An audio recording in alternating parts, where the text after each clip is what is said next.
very well. What are you doing in Haven? There's nothing for you here. What do you want?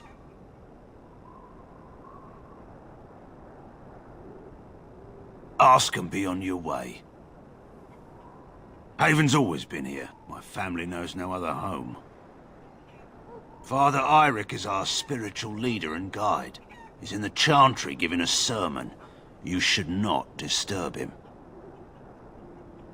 We keep to ourselves. We see no need to announce our presence to the world. It's more peaceful that way. Then perhaps you should return to the lowlands. The urn is nothing but a legend. Who? Perhaps revered Father Eirik will know of whom you speak. Unfortunately, he's ministering to the villagers at the moment and cannot be disturbed. I suggest you seek your brother elsewhere.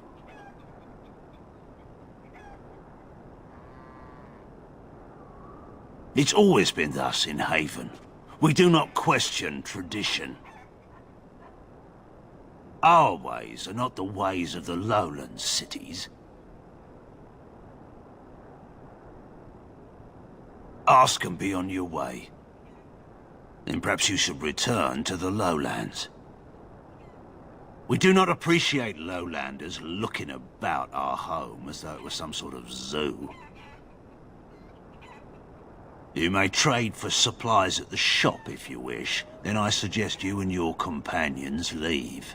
They are hiding something. 'Tis obvious, is it not? Ah, quiet, insular communities. There's always something nasty going on behind the closed doors. I hope it involves chains. I hope they ask me to join in.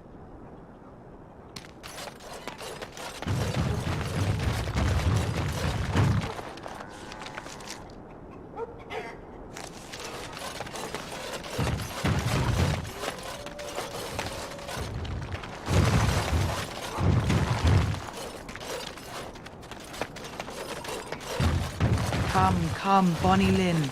Tell us where you've been. Who are you? You shouldn't be here. I asked you first. Lowlanders don't belong here. What? Why are you looking at me like that? Haven is Haven. But I have a secret. Do you want to see?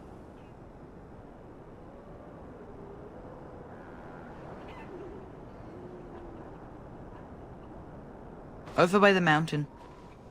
It's lucky. I keep it with me. Don't tell anyone, all right? You hear that? You don't know what made that sound, do you?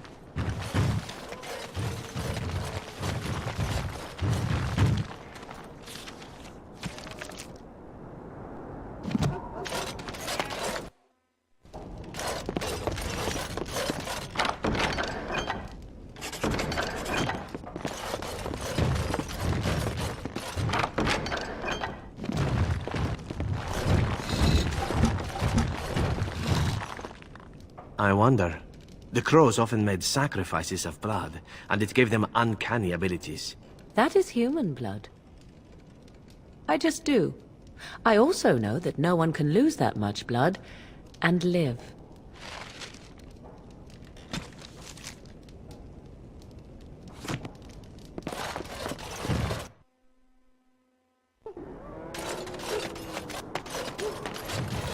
You're still here? I told you there's nothing for you in Haven.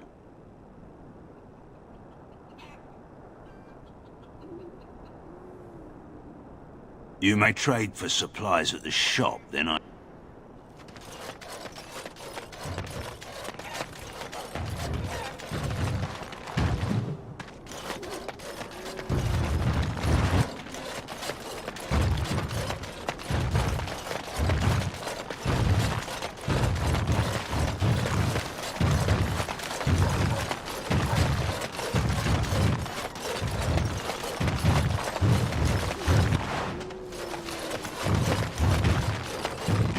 I have noticed that the painted elf seeks the attention of the Grey Warden.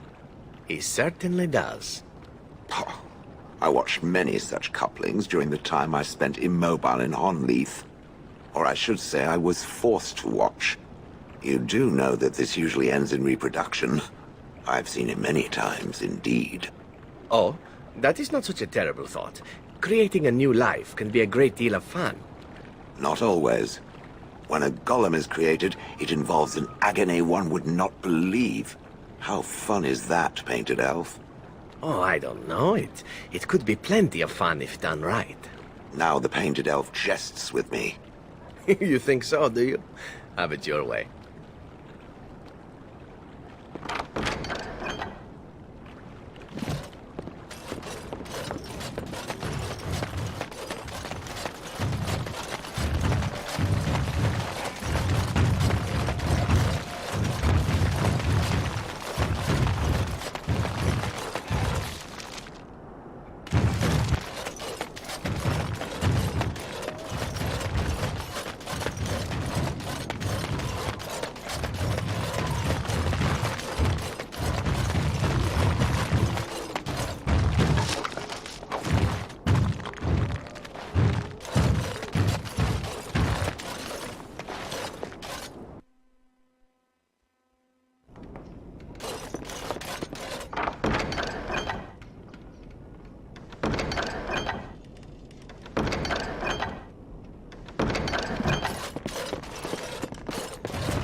What are you doing? That's private!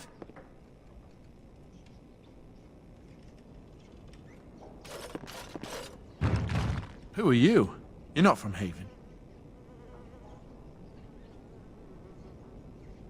We don't get very many visitors.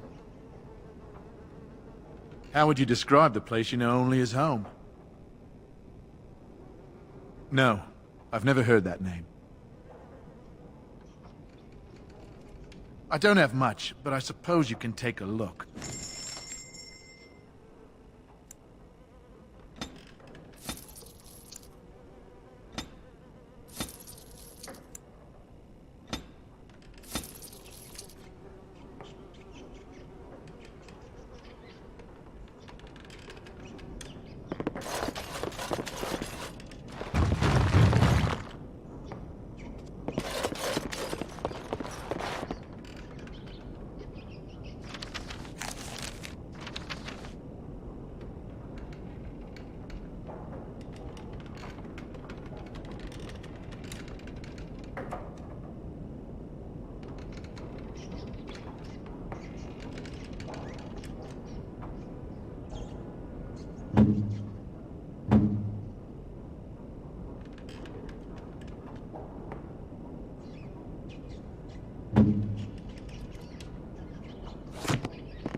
A lowlander. What are you doing here?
so everyone is within the chantry.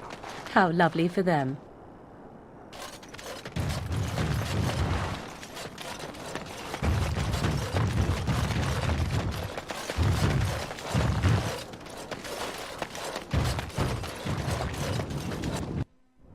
We are blessed beyond measure. We are chosen by the holy and beloved to be her guardians. This sacred duty is given to us alone. Rejoice, my brethren, and prepare your hearts to receive her. Lift up your voices and despair not, for she will raise her faithful servants to glory when her... I understand that you are new, but common courtesy dictates that one shouldn't interrupt. No matter. We were just about done here anyway. But, Your Reverence, we have not completed the sacraments of the Holy Mother or sung the invocation. Be calm, Nodda. We have an honored guest. Surely the sacraments can wait. How nightmarish to live in such a rural village. The only entertainment being priests who go on about the chant of this and that. Just once I'd like to walk into one of these places and discover a lively dance or a drinking festival or an orgy. But alas, no. That is all for today, my children. I shall see you tomorrow. For now, I should see to our visitor. It is better this way. Many of the villagers are uncomfortable in the presence of strangers. We find outsiders disruptive. They bring others, and before long, Haven is changed. We will go to any lengths to prevent that. You understand a man's need to protect his family, don't you? Brothers, you know what must be done.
Who are you? They've sent you to finish it.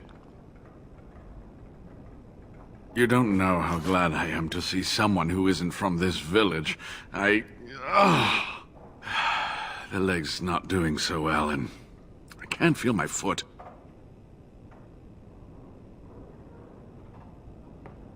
The leg is wounded, but that will heal in time. The foot may have to come off. I thought you might say that. But if the foot goes, it goes. There are more important things than an old man's feet. I don't have time to rest now. I'm so close. The urn is just up that mountain. My research led me to Haven, and I have heard the villagers talking. I know the urn is here. Haven lies in the shadow of the mountain that holds the urn. There is an old temple there built to protect it. The door is always locked, but I know what the key is. Iric wears a medallion that opens the temple door. I've seen what he does with it. Yes, that is your key. Take me to the mountainside, and I will show you. It is not that far, and will you let me lean on you? For the urn, any pain is worth enduring.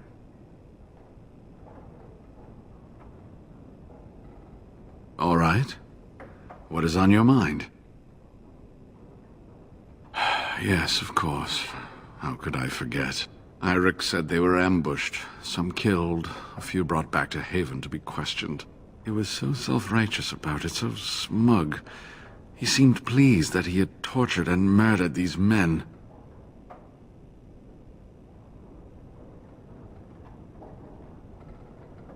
Good. Eirik and his fellows were a blemish in the Maker's sight. If the Maker would even deign to look upon this world, that is. Let's just talk about something else now, shall we?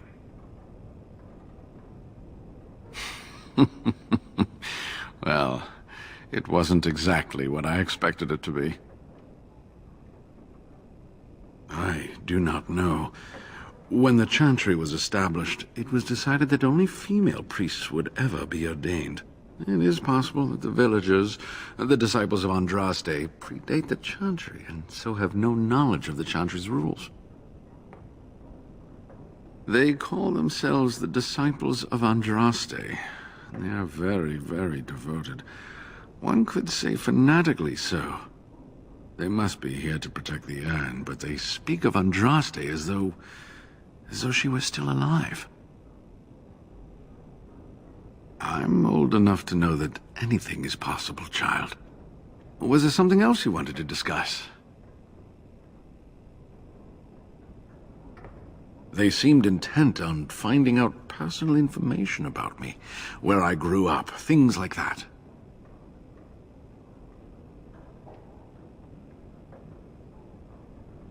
Oddly enough, no. I mentioned it when I got here, which was probably what got me captured, and then it was never mentioned again. They call themselves the disciples of They must be here to protect the urn, but they speak of Andraste as though...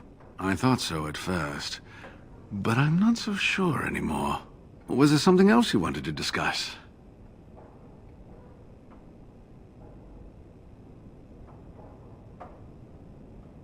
Cure Arl Eamon. Is the Arl sick? What happened? Loghain? Why? Oh, I have been so occupied with the urn. I've missed so much. I certainly hope the ashes will save him. The legends speak of their miraculous powers. There are many stories of pilgrims being healed, the blind seeing, and the lame dancing in joy. Perhaps it is Andraste that does this. Perhaps it is belief itself. By believing the ashes are magical, you make them so.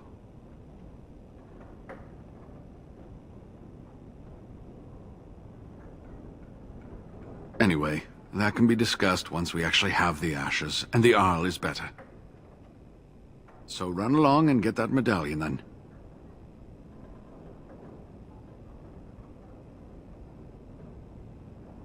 Waylon? What about him? Oh, poor Waylon. I should never have dragged you into this. Maker take you into his hands, my boy. He believed in me, even when I lost faith in myself. I will honor his memory. Was there something else you wanted to say?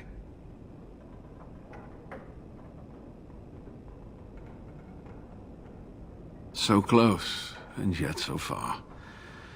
I will return home then. But first, the medallion. It is not a solid piece of bronze. It can be manipulated like so. And there, a key to open the way.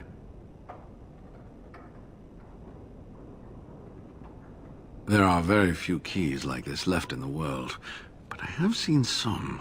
When you find the right combination, it just feels right. It is hard to explain. There should be a place to insert the medallion. An indentation of some sort, perhaps? They caught me well before I reached the mountain. If you find the urn, you will return to Denerim to tell me about it, won't you? I would dearly love to hear about it. Make a smile fortune on you, young one.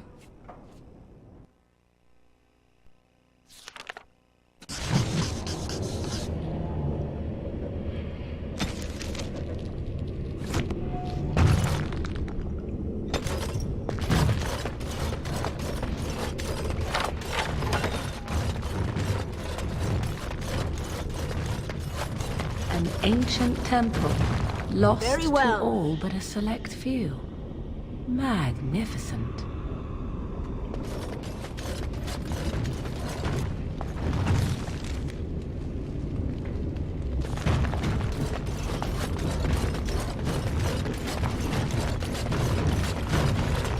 Of course.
Yes.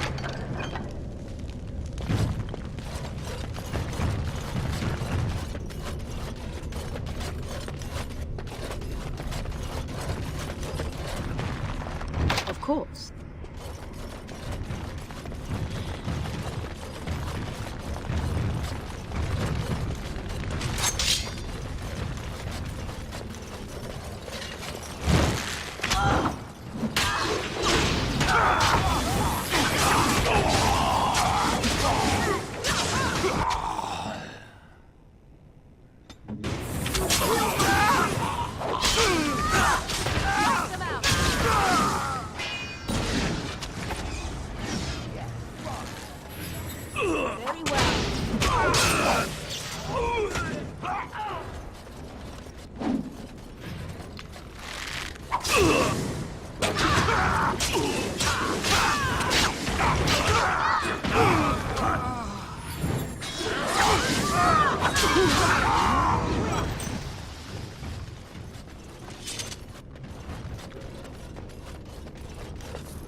Yes.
It is some kind of trap. You will need to fight shortly!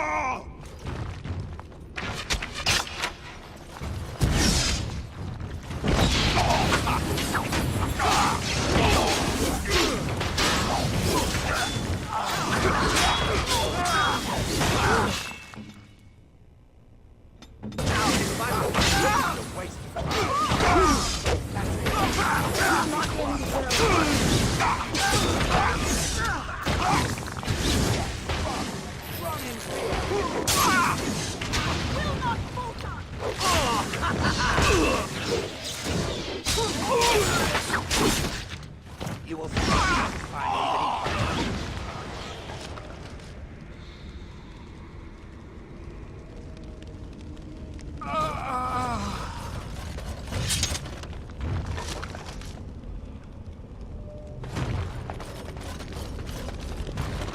Of course.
Of course.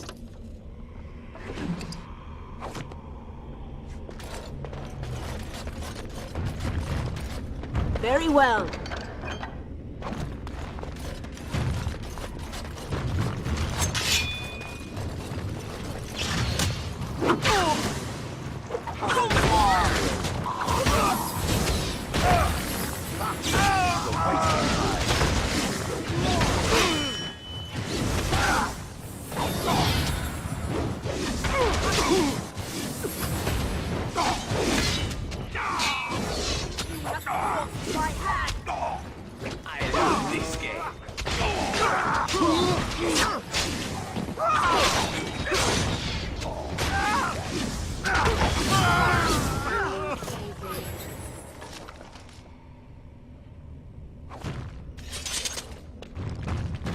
As you say.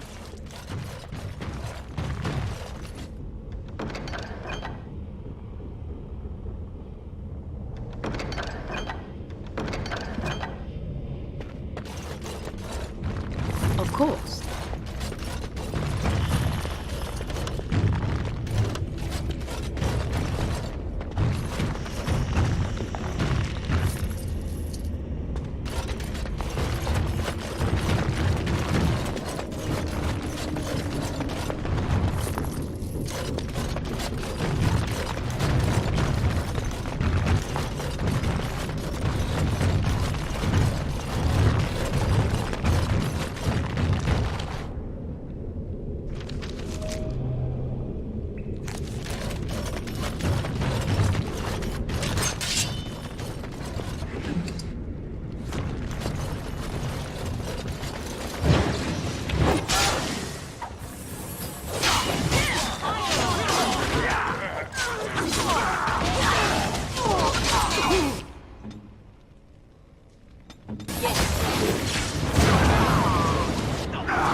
Smaller digits first. Well, that could have been worse.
listening.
It is some kind of a trap. What is that? It is some kind of a trap.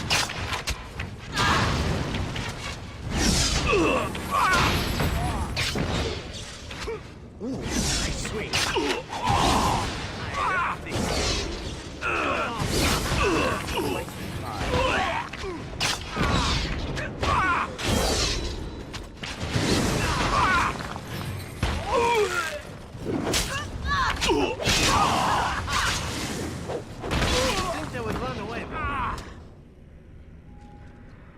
Of course.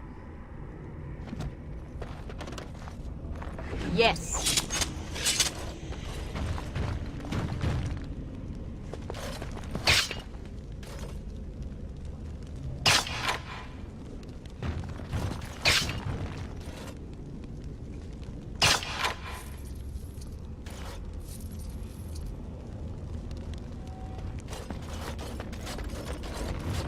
Very well. I am not.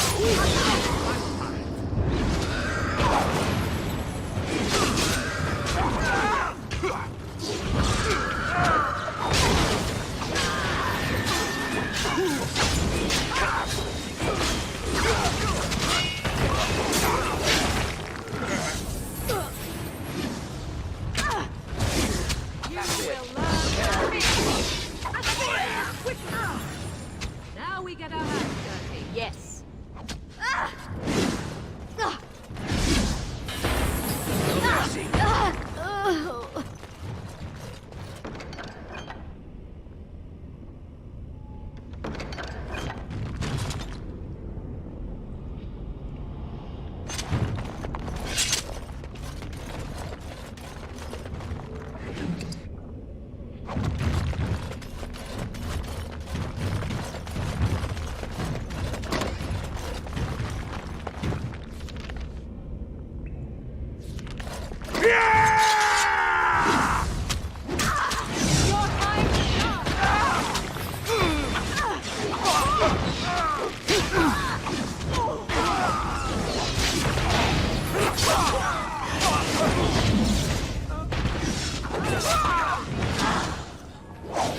What is that?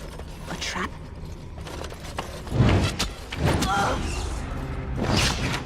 As you say. Of course.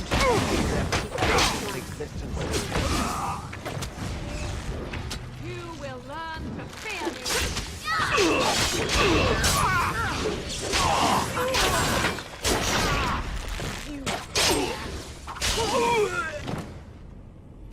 As you say.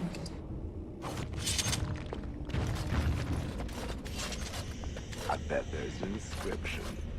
I died a long time ago, like every other puny flesh creature.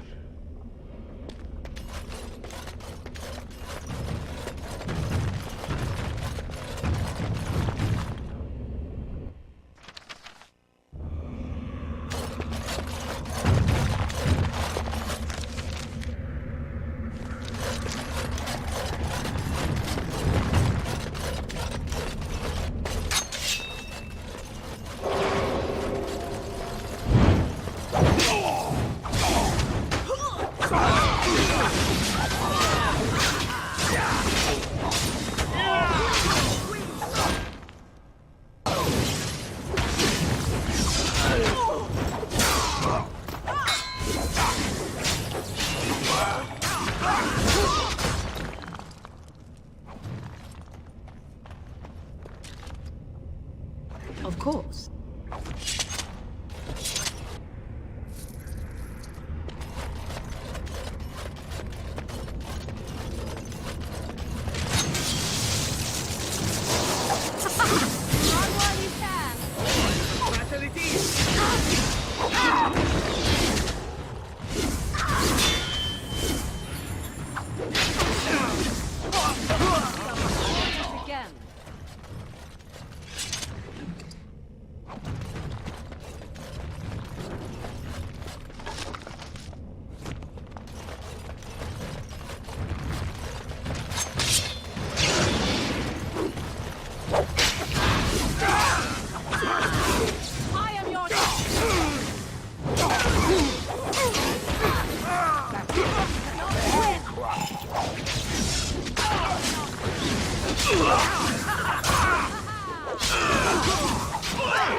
Yes.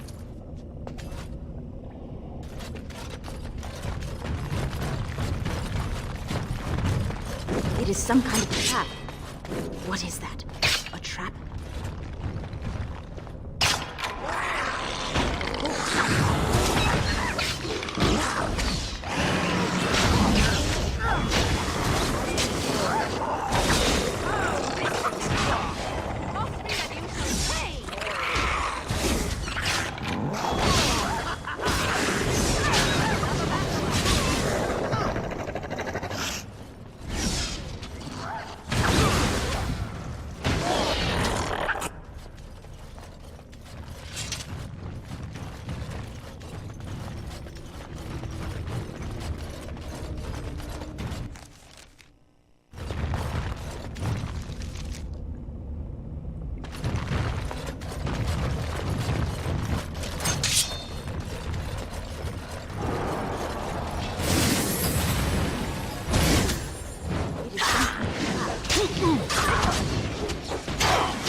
Very well.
say.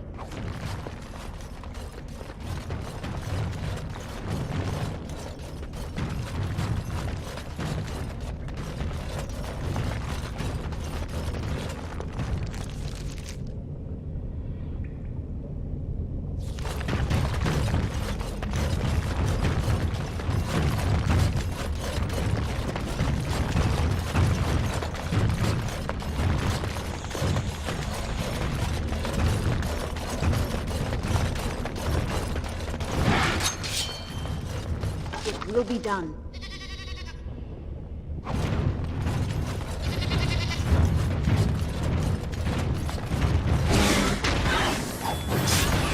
Now we get out.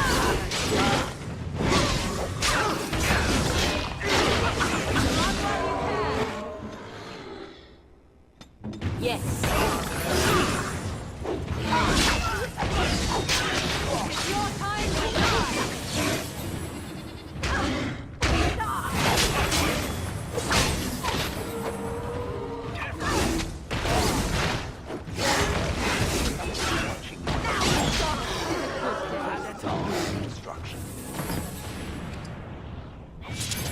Yes.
Say.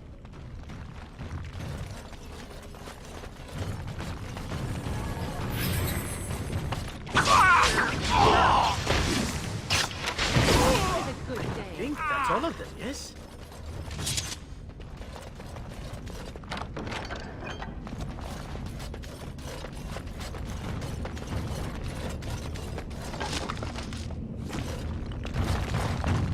It will be done.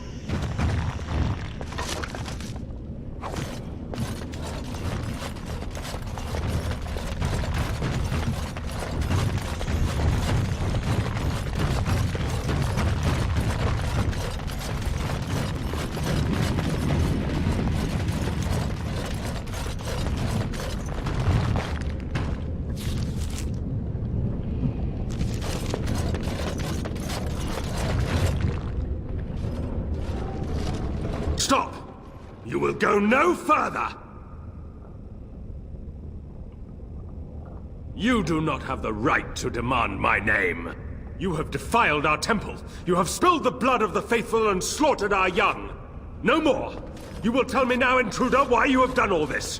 Why have you come here?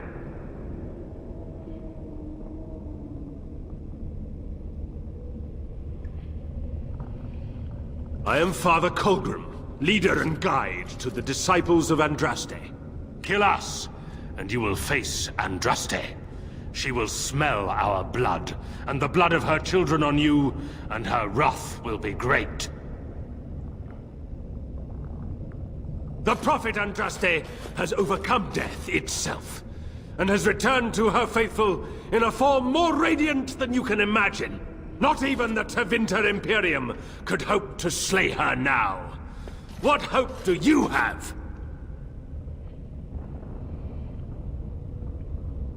They are still within this temple, but why do we need ashes when we serve the risen Andraste in all her glory? So, you are after the ashes? Perhaps there is a way for you to make up for your desecration of our home and temple. It may be because I believe in second chances. All of us stumble through the darkness before being found and shown the light. Perhaps, through Andraste's mercy, her greatest enemy will become her greatest champion.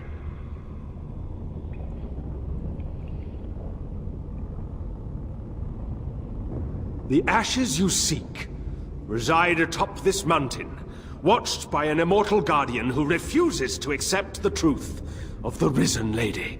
Now the ashes prevent Holy Andraste from fully realizing her new form. They are a remnant of her past incarnation, and she cannot move on as long as they exist.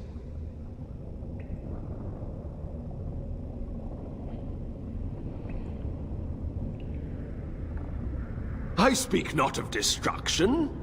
The beloved needs to reclaim the ashes, to make them her own again. All it would take is a drop of her blood. Blood carries power, strength, knowledge! Through it, all the power that is held in the ashes will be returned to Our Lady. The Guardian has foiled all our attempts to reach the urn.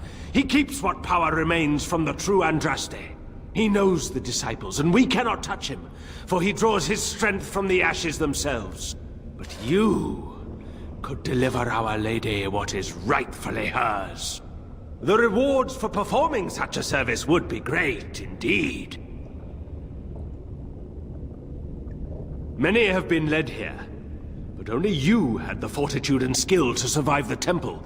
You were led here by Andraste's hand to do her work. The task is simple. I give you a vial of the Holy Andraste's blood, and you empty the vial into the ashes. Whatever magic was held in the ashes will be undone, and our great lady will be freed from the shackles of her past life! Once that is done, you will have earned your place as our honored sister. You only need a small pinch for that. The rest of the power contained in the ashes must be returned to Andraste.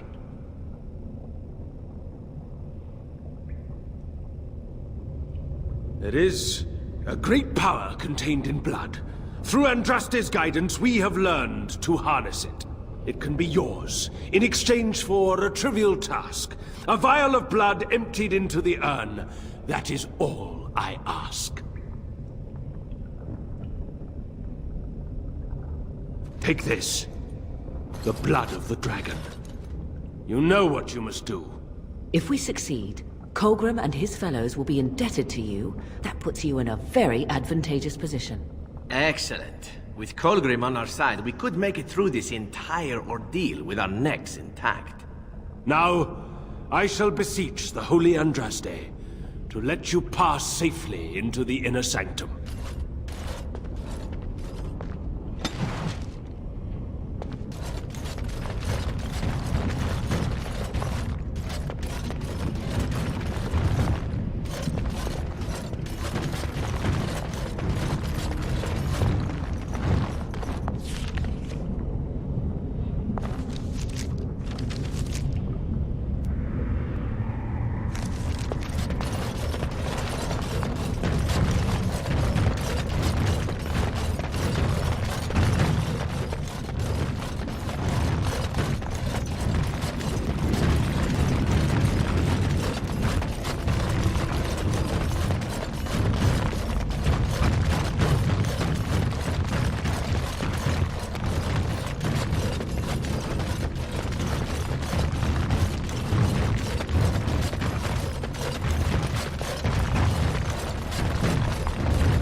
Don't get blood up all over me again.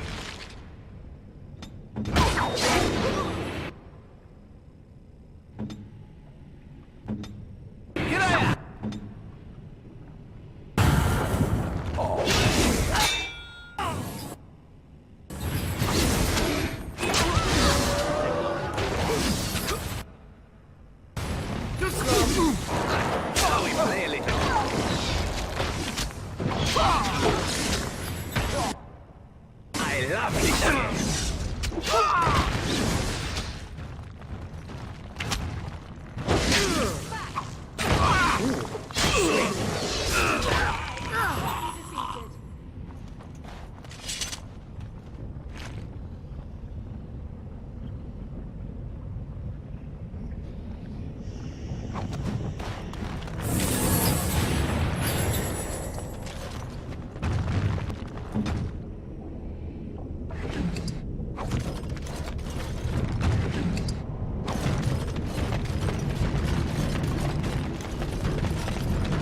Of course.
I pray you, stay your wrath. I bring before you your champion, who will fall upon your enemies as a cleansing flame, paving the way for your glory. Beloved Andraste, O holy Andraste, we praise your name!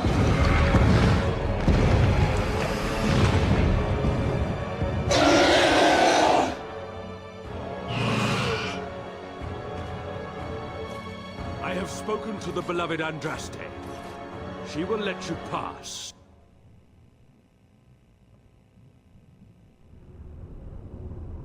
We await your triumphant return.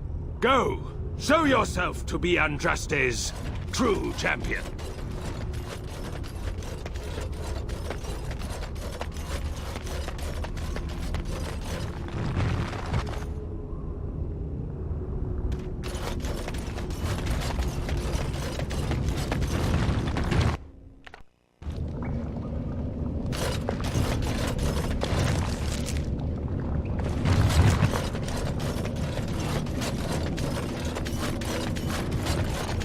Very well. Of course.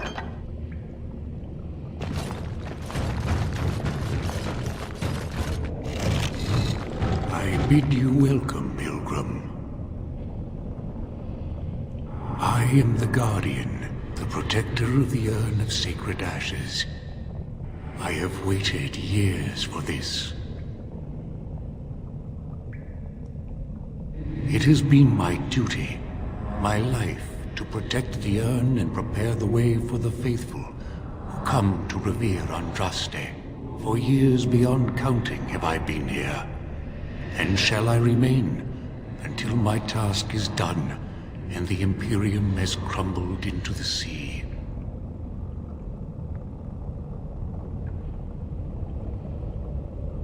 I do not know, and I do not question.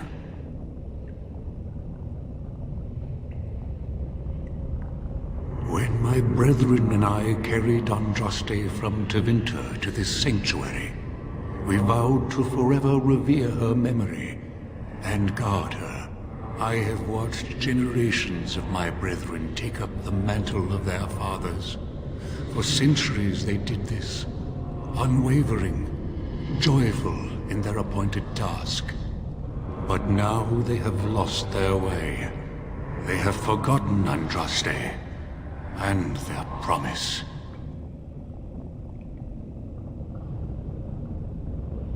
I am all that remains of the first disciples.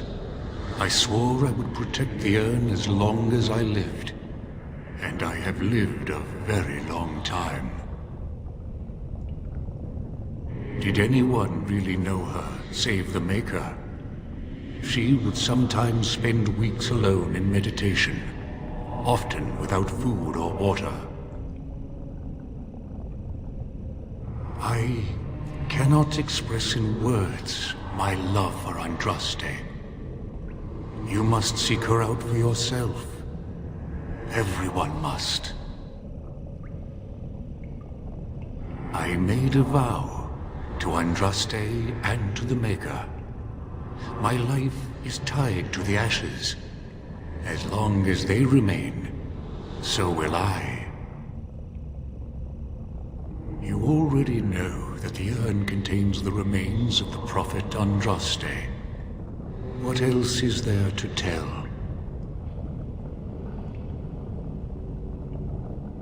When my brethren and I carried Andraste from Tevinter to this sanctuary, we vowed to forever revere her memory and guard her.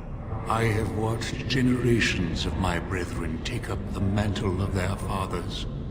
For centuries they did this. Now, our Andraste has gone to the Maker's side. She will not return. The dragon is a fearsome creature, and they must have seen her as an alternative to the absent Maker and his silent Andraste. A true believer would not require audacious displays of power.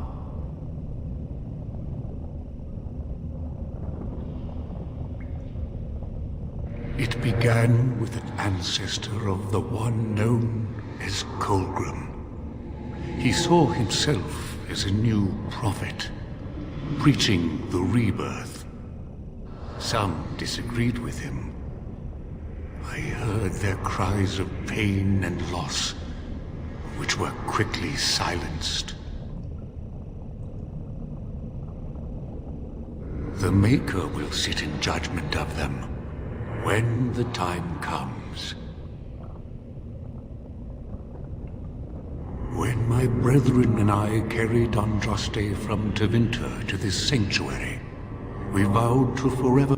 You have come to honor Andraste, and you shall, if you prove yourself worthy. Then you will not come to the ashes.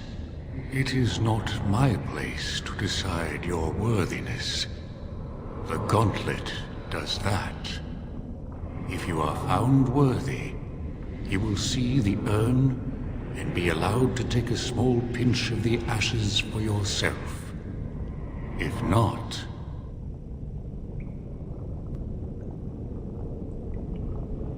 The gauntlet tells the true pilgrims from the false.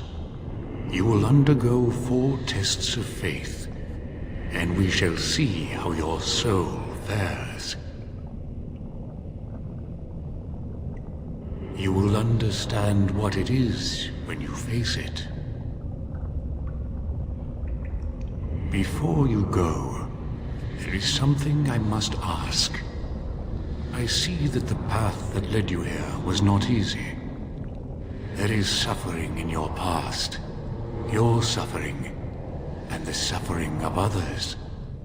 You abandoned your father and mother, leaving them in the hands of Rendon Howe, knowing he would show no mercy. Do you think you failed your parents?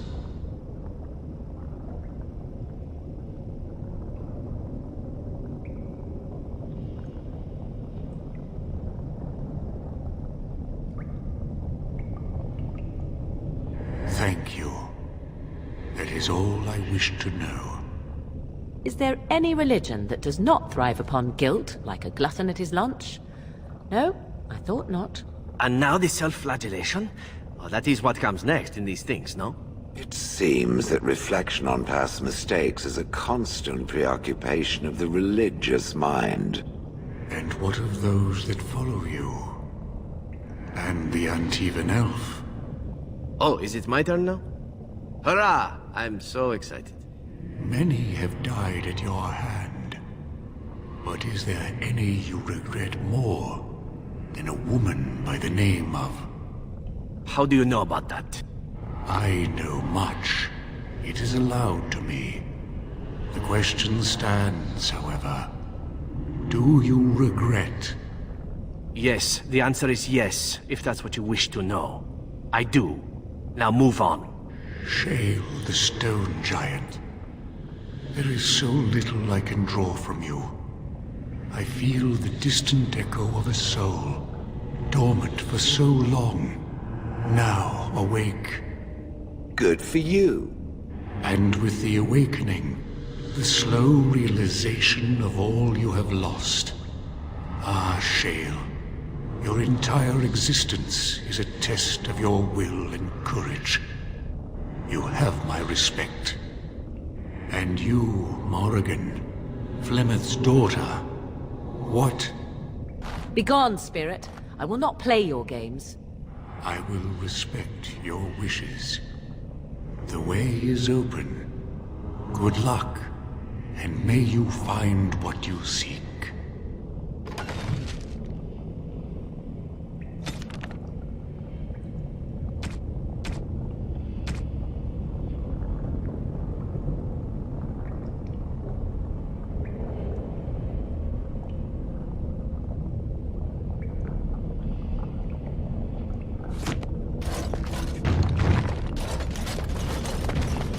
It will be done.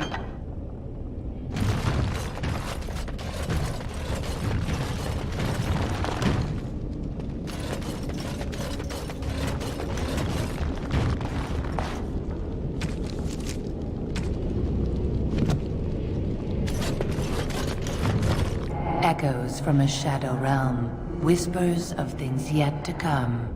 Thought's strange sister dwells in night, is swept away by dawning light. Of what do I speak? A dream came upon me as my daughter slumbered beneath my heart. It told of her life, and of her betrayal and death. I am sorrow and regret. I am a mother weeping bitter tears for a daughter she could not save.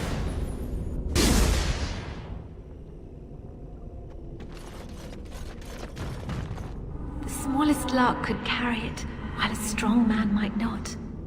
Of what do I speak?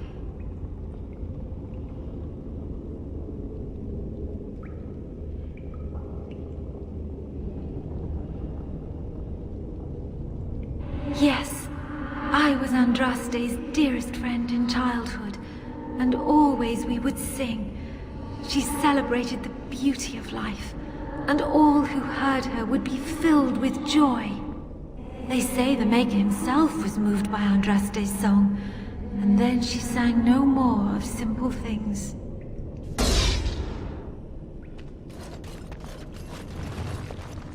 I'd neither a guest nor a trespasser be. In this place I belong, that belongs also to me. Of what do I speak?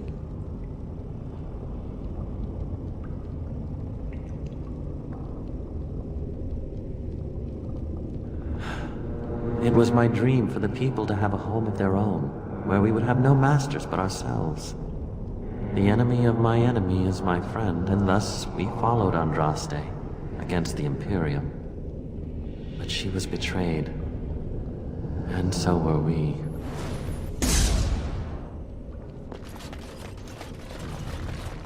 An eye for an eye, a tooth for a tooth. The debt of blood must be paid in full. Of what do I speak?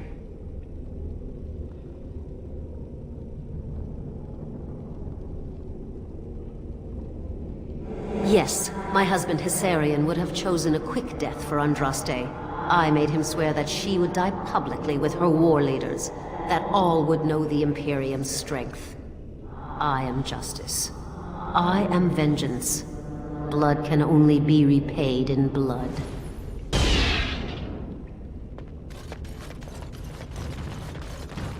A poison of the soul, passion's cruel counterpart. From love she grows, till love lies slain. Of what do I speak?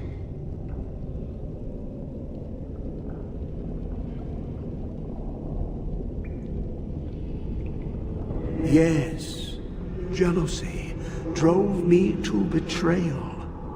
I was the greatest general of the Alamari, but beside her I was nothing. Hundreds fell before her on bended knee. They loved her, as did the Maker.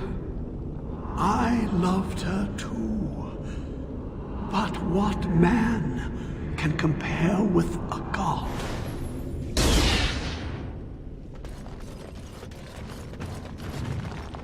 The bones of the world stretched towards the sky's embrace, veiled in white, like a bride greeting her groom.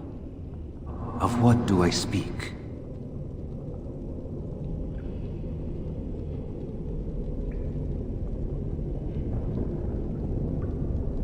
Yes. I carried Andraste's ashes out of Tevinter into the mountains to the east, where she could gaze ever into her Maker's sky.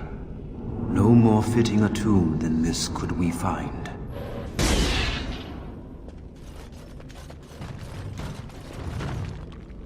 She wields the broken sword, and separates true kings from tyrants. Of what do I speak?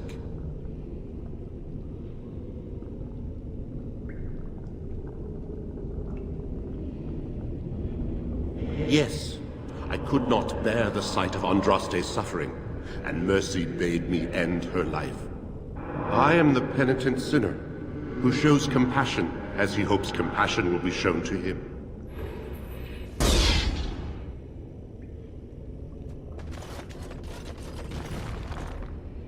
No man has seen it, but all men know it.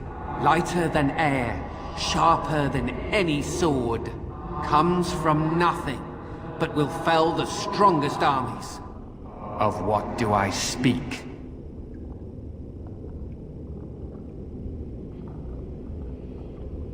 Yes, hunger was the weapon used against the wicked men of the Tevinter Imperium. The Maker kindled the sun's flame, scorching the land. Their crops failed, and their armies could not march. Then he opened the heavens and bade the waters flow, and washed away their filth. I am Kefir, disciple of Andraste and commander of her armies. I saw these things done, and knew the Makers smiled on us.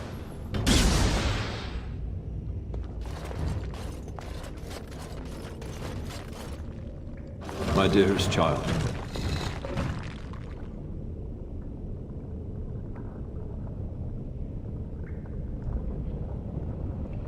You know that I am gone, and all your prayers and wishes will not bring me back.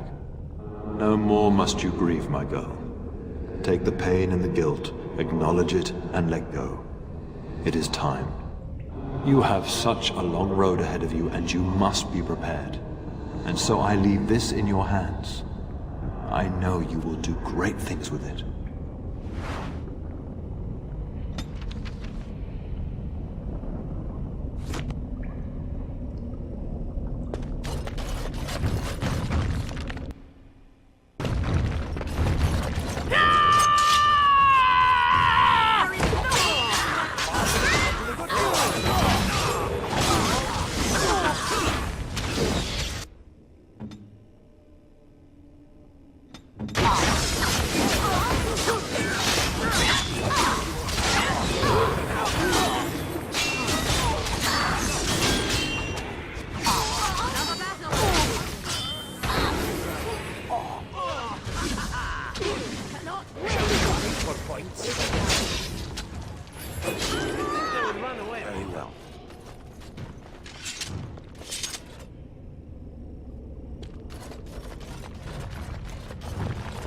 Perhaps I could simply throw it across. No need for a bridge then.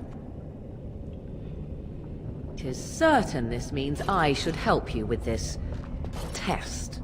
I have faith in my friends well enough. Faith that they will one day stab me in my back.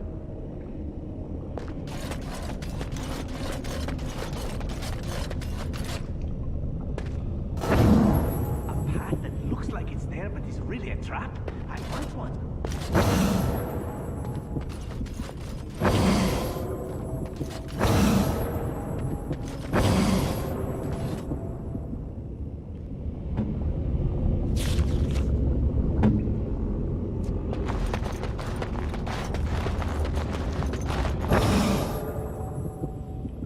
Yes?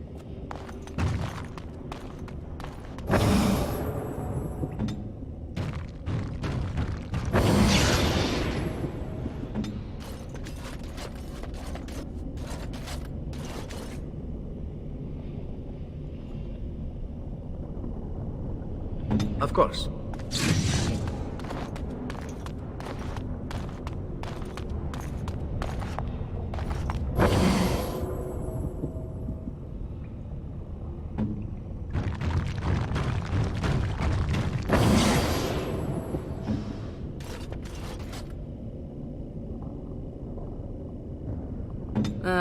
Tis you.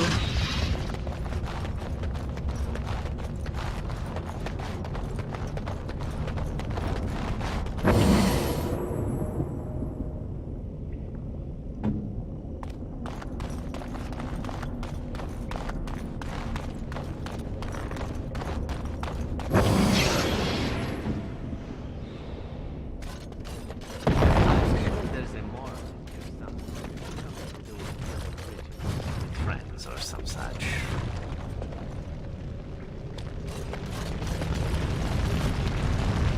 Yes.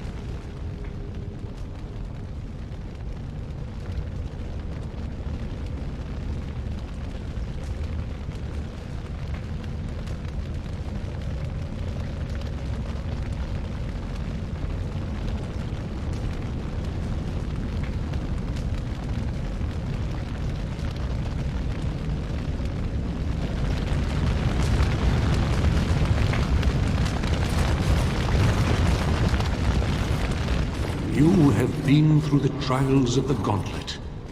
You have walked the path of Andraste, and like her, you have been cleansed. You have proven yourself worthy, Pilgrim. Approach the Sacred Ashes.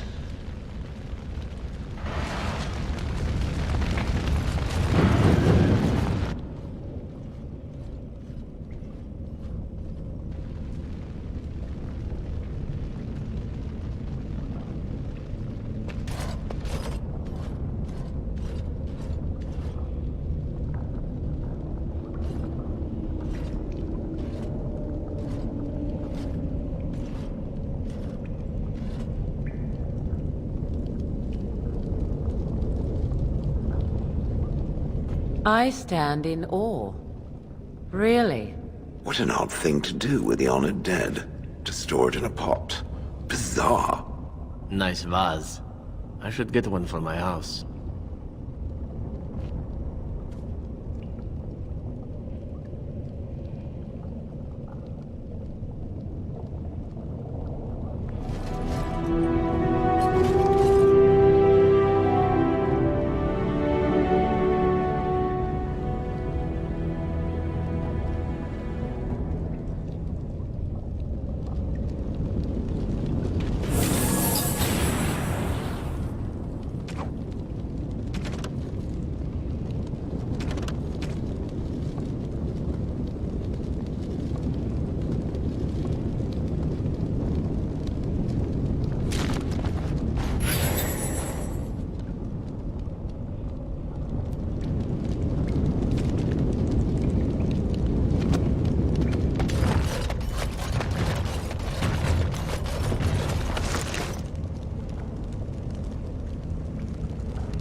Of course.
You have been to the Urn, but Andraste has not been freed?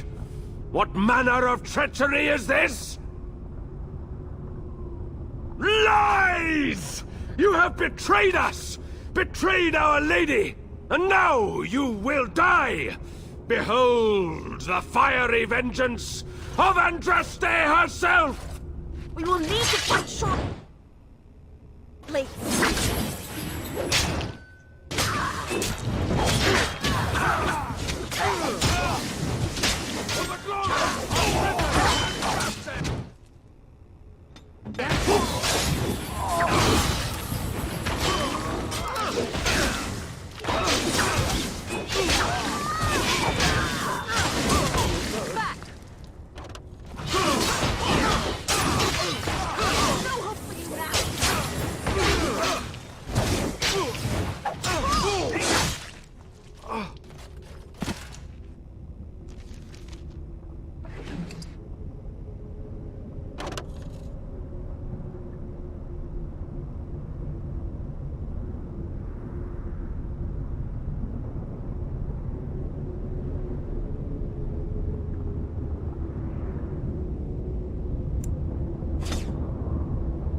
done.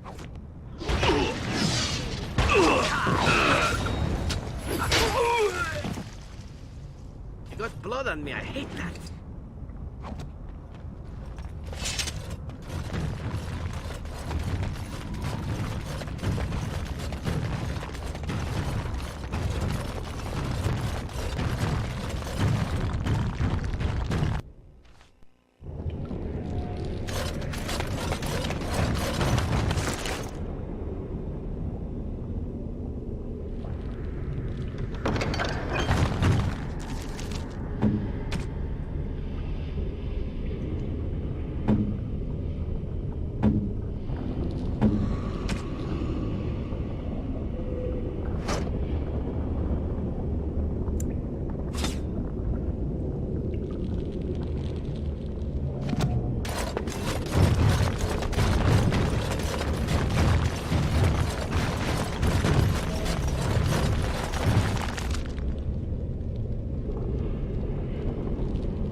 You're still here?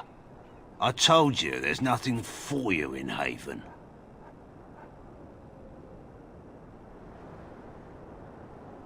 I think you've quite outstayed your welcome, stranger. Trespasser!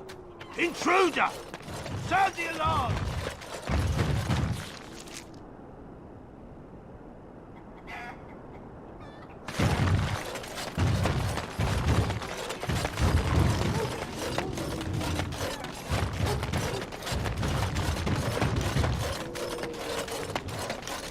We have nothing you'd want. Please go.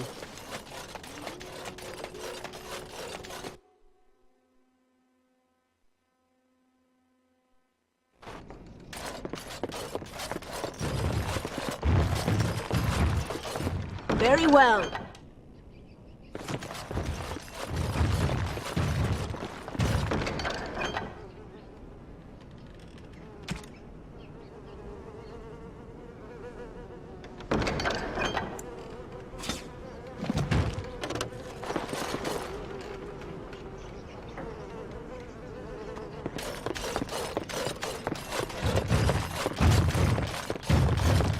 It will be done.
Take this. You've earned it.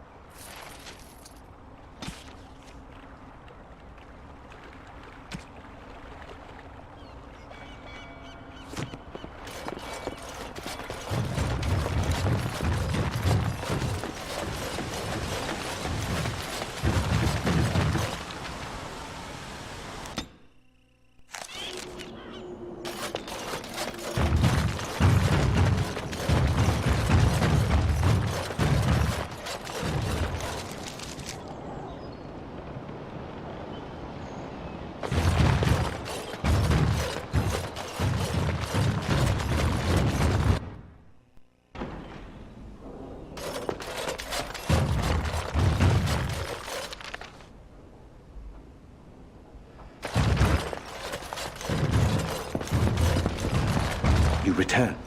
Might you have news? Unchanged, I'm afraid. We've tried more magical healing, but nothing works. As time passes, I become more and more convinced the urn might be our only hope. You have? Wonderful. Let us go at once to Eamon's side and see if the urn's healing powers live up to their reputation.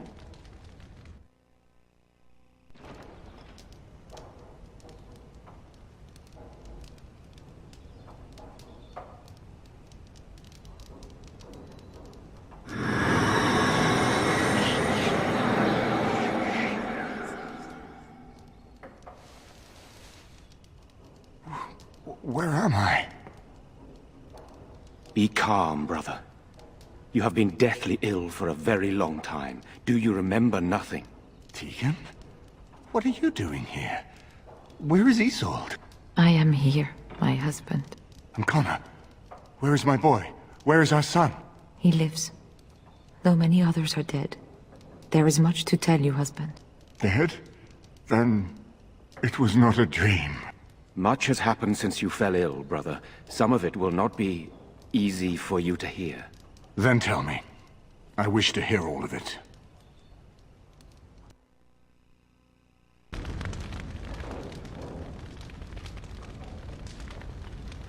This is most troubling. There is much to be done, that is true. But I should first be thankful to those who have done so much. Grey Warden, you have not only saved my life, but kept my family safe as well. I am in your debt. Will you permit me to offer you a reward for your service? I understand, but regardless of your motivations, I feel you are worthy of a reward. I would like to honor your efforts, nothing more. Then allow me to declare you and those traveling with you champions of Redcliffe. You will always be a welcome guest within these halls. And for you, Warden, a shield of the same make as those that have been given to our finest knights.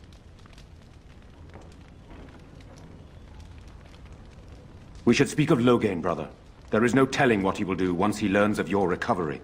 Loghain instigates a civil war even though the Darkspawn are on our very doorstep. Long I have known him. He is a sensible man, one who never desired power. I was there when he announced he was taking control of the throne, Eamon. He is mad with ambition, I tell you. Mad indeed. Mad enough to kill Cailan, to attempt to kill myself and destroy my lands. Whatever happened to him, Loghain must be stopped. What's more, we can scarce afford to fight this war to its bitter end.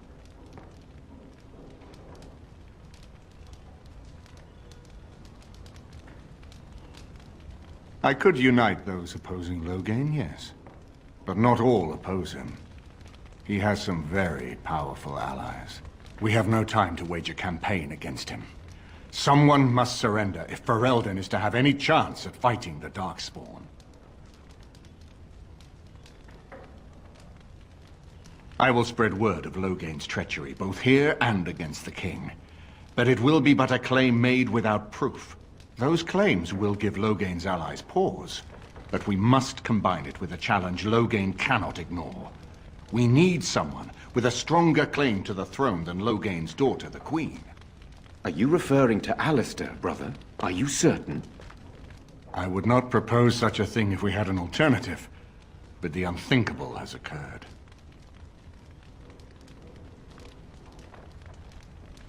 You don't know? I meant to tell you when we were approaching Redcliffe, but, Alistair is King Merrick's illegitimate son. He is Cailan's half-brother and has a claim to Ferelden's throne.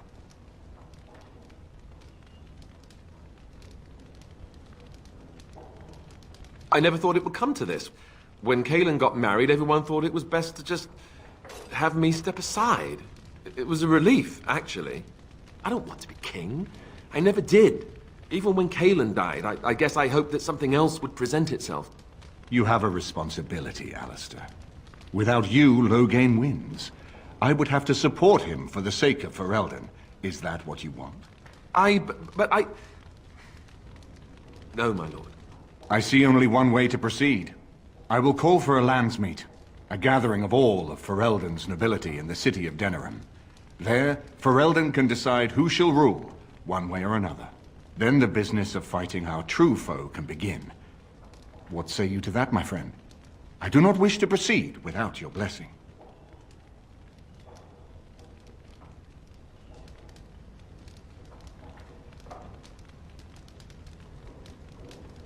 None of this would be possible without you. You led Alistair here. You saved my life with the Urn of Sacred Ashes. It's your lead I follow. I am a credible enough figure in this nation to call the Landsmeet, but I hold no illusions that I could face Loghain without you. Surely you see that.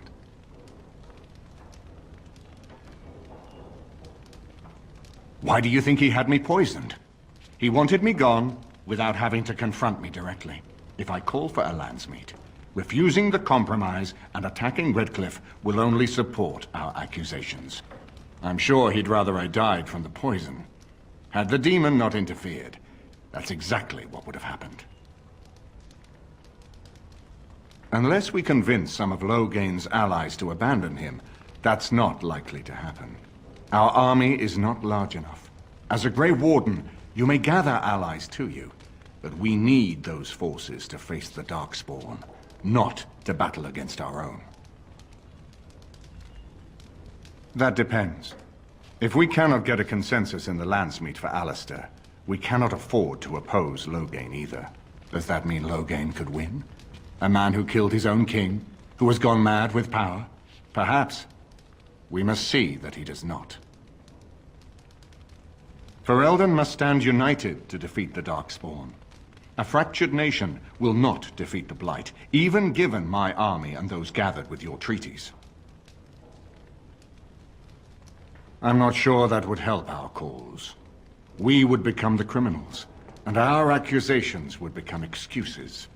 Furthermore, I'm not even certain where Loghain might be. You have already found allies, but we need those to fight Darkspawn. I truly believe the Landsmeet is our best option. We could attempt to wage a military campaign against Loghain. But even if we win, would we have enough left to defeat the Darkspawn? No, but neither would Loghain. Perhaps Loghain gambles on this attitude.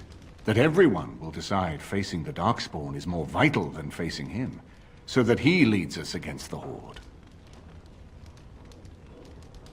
Very well. I will send out the word. But before we proceed, I believe there is the matter of the mage, my son's tutor. He still lives, I understand. He does. He is in the dungeon, brother. Have him brought here, Tegan. I wish to see him. Jowan, what you have done is not in question. You tried to assassinate me and set into motion a series of events that nearly destroyed everything I cherish. What have you to say in your own defense? Nothing, my lord. Other than to say I am sorry. I expect no mercy for what I've done. I see. Grey Warden, have you anything to say on Jowan's behalf?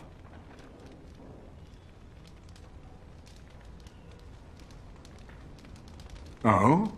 That is unexpected. And what would you have me do? As the injured party, my ability to see the merciful path is strained.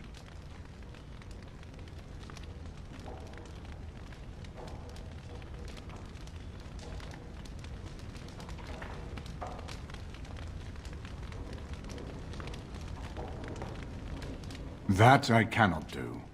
He is a Maleficar, and I cannot unleash him on a land already racked by war and chaos. I am sorry.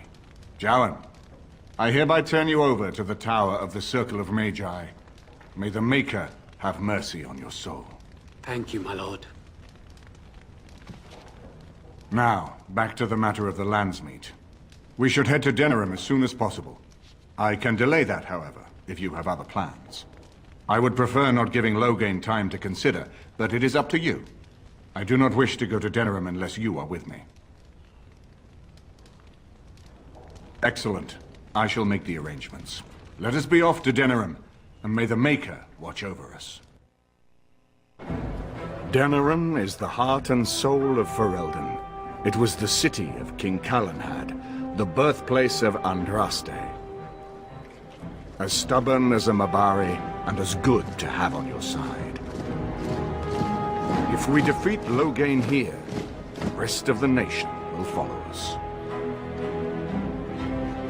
By calling the Landsmeet, I've struck the first blow. The advantage, for the moment, is ours.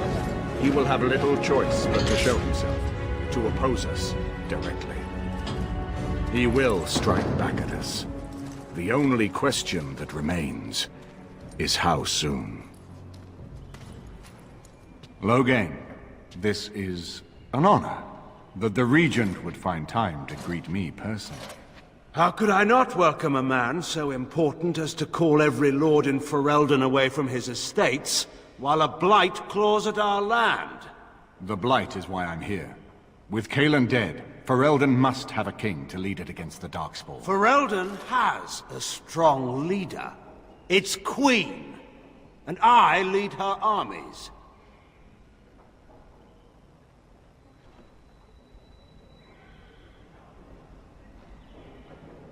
Ah, the Grey Warden recruit.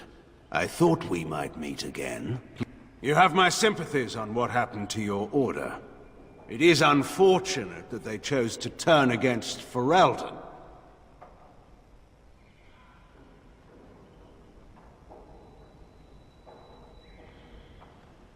Don't interrupt, Churl. Your betters are talking. Enough, Calthrian. This is not the time or place. I had hoped to talk you down from this rash course, Eamon. Our people are frightened. Our king is dead. Our land is under siege. We must be united now if we are to endure this crisis. Your own sister, Queen Rowan, fought tirelessly to see Ferelden restored. Would you see her work destroyed? You divide our nation and weaken our efforts against the Blight, with your selfish ambitions to the throne.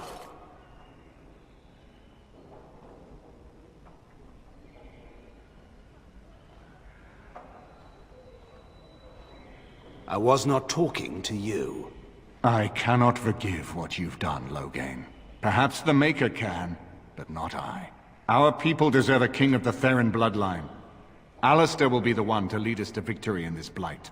The Emperor of Orlais also thought I could not bring him down. Expect no more mercy than I showed him. There is nothing I would not do for my homeland.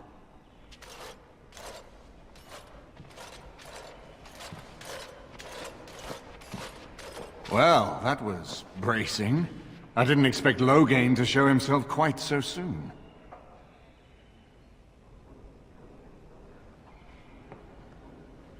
My sister married King Merrick while he was still in exile. At that time, he and Loghain were inseparable. The wild prince who'd never seen the inside of a castle, and the farmer's son.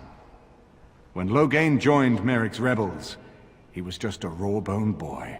But he got on one knee to swear that he would see Ferelden free or die trying.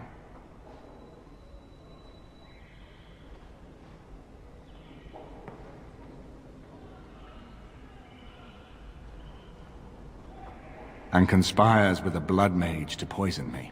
It is a bitter dose to taste. The Chantry speaks truly about the corruption of power. If a man like Loghain could go and do this, I would never have believed he would do anything but what was best for Ferelden. We need eyes and ears in the city. Loghain has been here for months. The roots of all his schemes must begin here. The sooner we find them, the better we can turn them to our advantage. Go have a look around, and see what you can turn up. Better yet, find the nobles who have arrived for the Landsmeet. Test the waters. See how many will support us. When you're ready to talk strategy, come upstairs to my sitting room. We can lay out our plans for the Landsmeet then.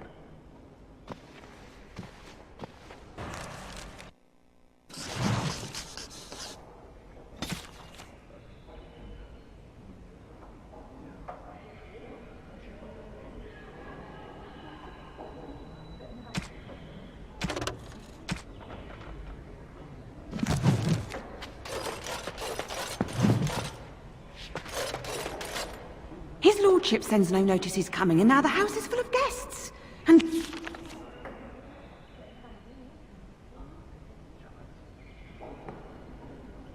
Andraste preserve us, this will be the death of me.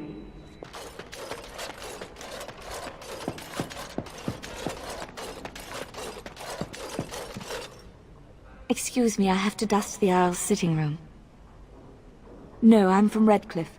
Lady Isolde brought me here to be her chambermaid last spring. I've family here, though. I beg your pardon, sir, but I really can't be seen standing about. The housekeeper will have my head. Good day.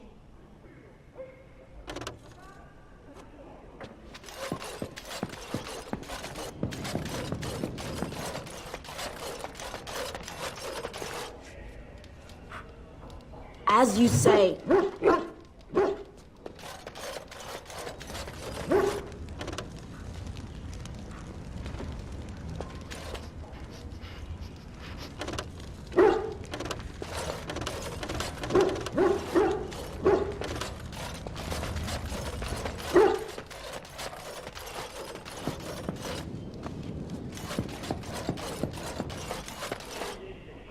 Ah, Warden. I trust you've made yourself comfortable.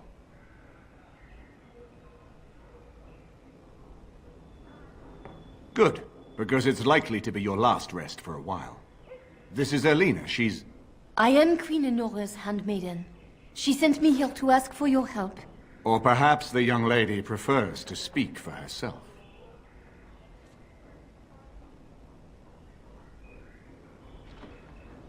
The Queen, she is in a difficult position. She loved her husband, no?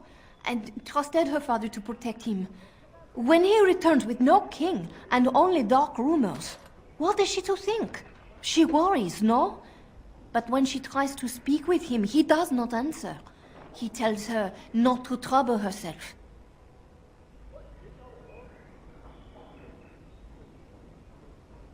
My queen suspects she cannot trust her father. And Logain, he is very subtle, no?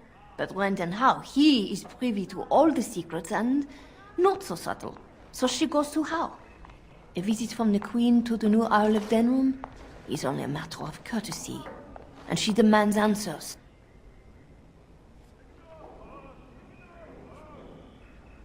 Things no decent person would repeat. He calls her every sort of name, traitor being the kindest, and locks her in a guest room.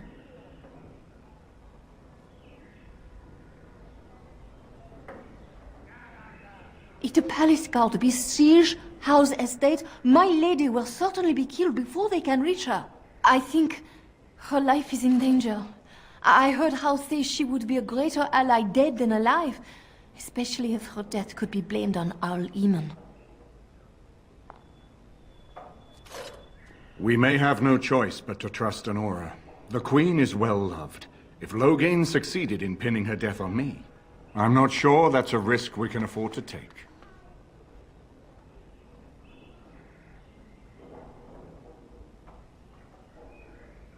I have some uniforms. I'll hire so many new guards every day. A few more will not cause much stir. I will show you to the servants' entrance. We must slip in and out with my queen before anyone is the wiser.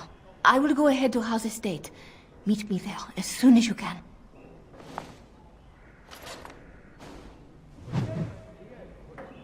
I'm glad you decided to help. With Enora's knowledge, we have a far better chance against Logain.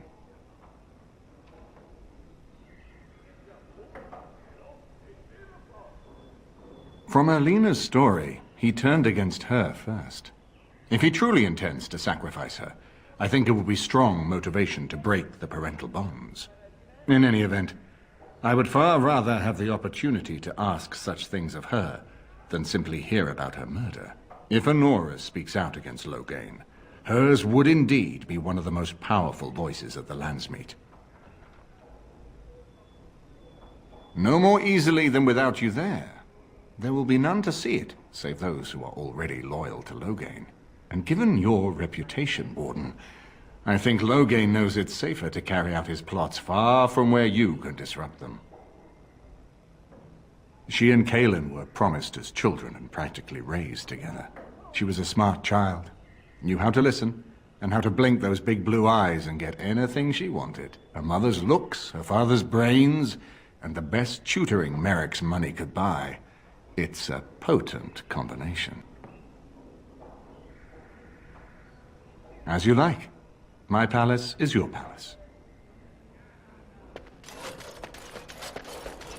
Very well.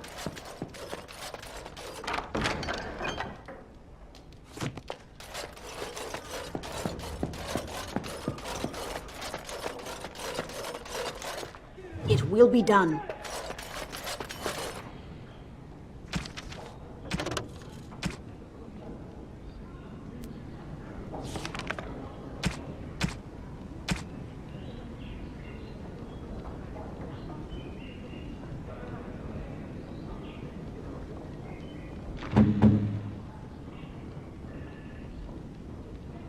You know, I could get to like this. The last time I came to Denerim, I stayed at an inn so filthy the bedbugs had fleas. That smell. This is uneven leather, isn't it? I would know that anywhere. I don't know how you found it, but thank you.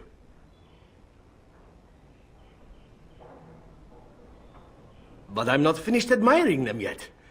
Can you smell that? Like rotting flesh. Just like back in Antiva City. Now, if only you could find me a prostitute or two, a bowl of fish chowder, and a corrupt politician, I'd really feel like I was home. And they fit as well. Marvelous.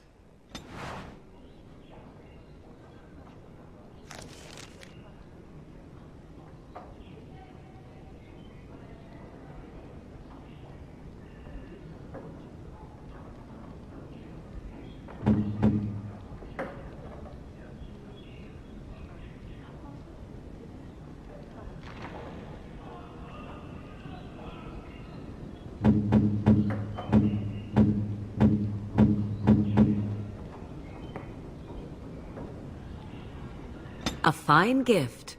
You have my thanks.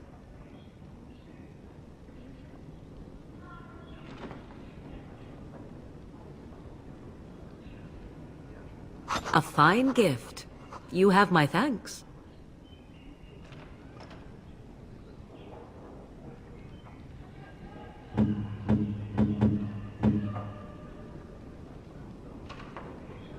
Is that for me?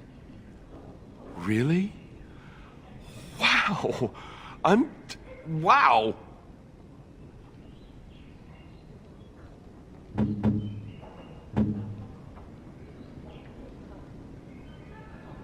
That looks fine indeed.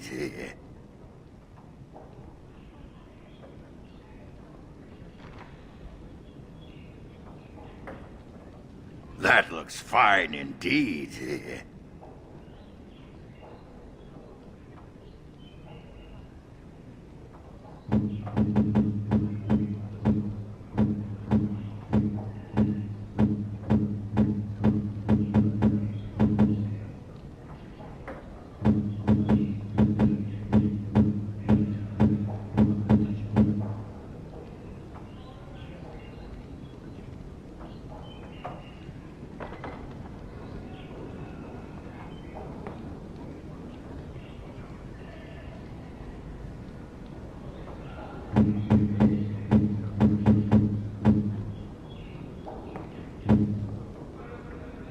Is that for me? Really? Wow! Wow!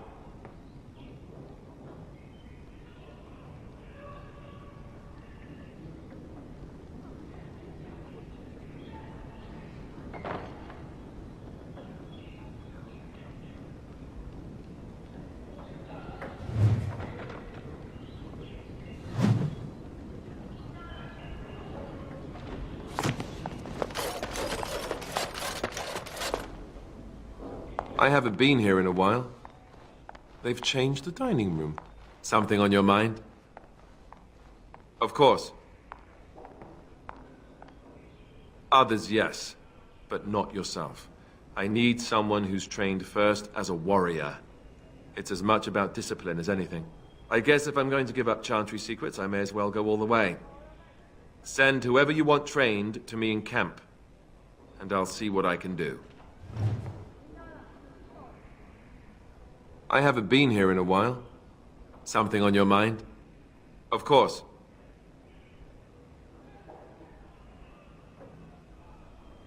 Have you seen the uniform?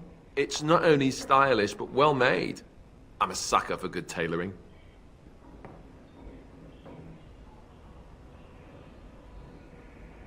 I keep it hidden under my pillow. Sometimes I'll take it out just so I can hug it fondly and remember the good old days. Brings a tear to the eyes, you know.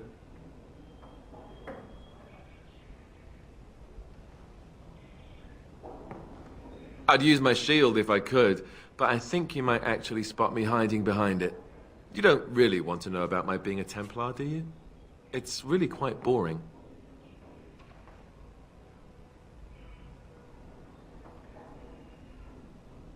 Poke, poke, poke. Tell me everything about your life, Alistair. All right, if you insist. It's not like we have anything better to do, right? The truth of the matter is that I did hate going to the monastery. The initiates from poor families thought I put on airs, while the noble ones called me a bastard and ignored me. I felt like Al Eamon had cast me off, unwanted, and I was determined to be bitter. But I took some solace in the training itself, I guess. I was actually quite good at it. The education, mostly, but also the discipline. You need to have a disciplined mind in order to use the abilities we have. It was difficult, but rewarding. I never really felt at home anywhere, though, until I joined the Grey Wardens.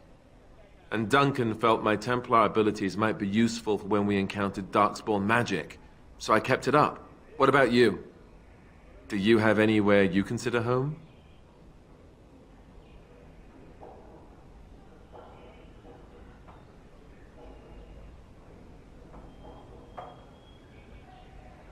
We won't always be traveling like this, you know.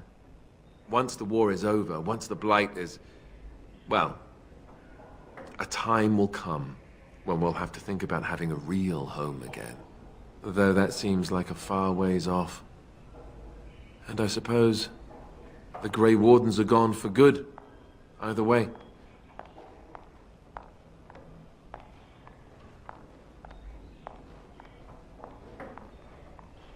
I suppose you're right. We can create new Grey Wardens, but we'll never get back those we lost.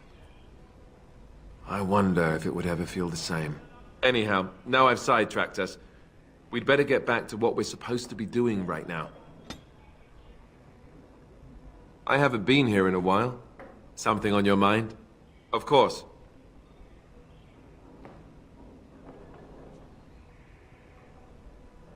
Never what? Had a good pair of shoes? Oh, so that's what we're talking about. Well, I admit I've never had a woman just come out and ask me like this, that's for sure. I, myself, never had the pleasure. Not that I haven't thought about it, of course. But, you know...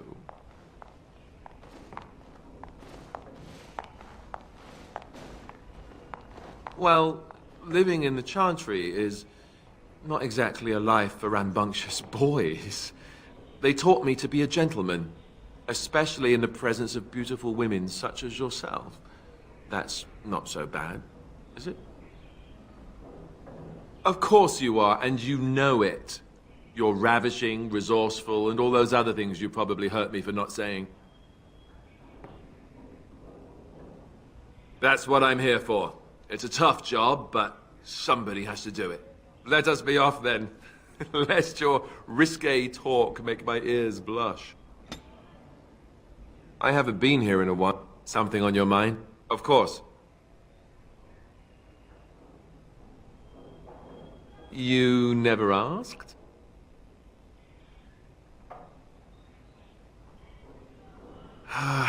All right. If you want the full explanation, I'll give it to you.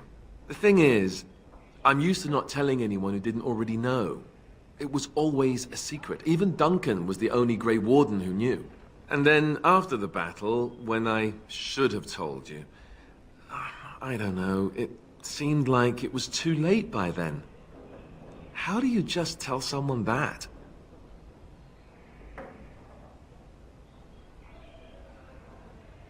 Yes, well, I suppose part of me kind of liked you not knowing. They treat me differently.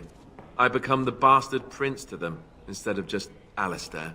I know that must sound stupid to you, but I hate that it shaped my entire life. I never wanted it, and I certainly don't want to be king. The very idea of it terrifies me.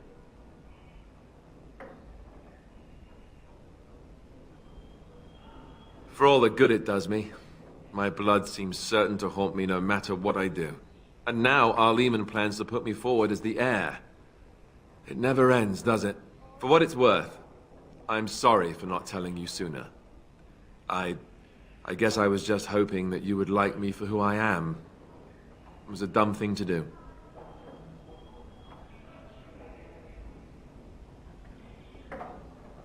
I guess it's kind of a relief that you know now.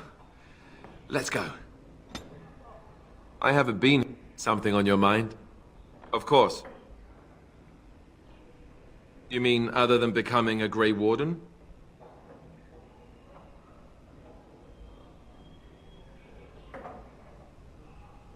You know, I asked Duncan this too, and all I got was, "You'll see."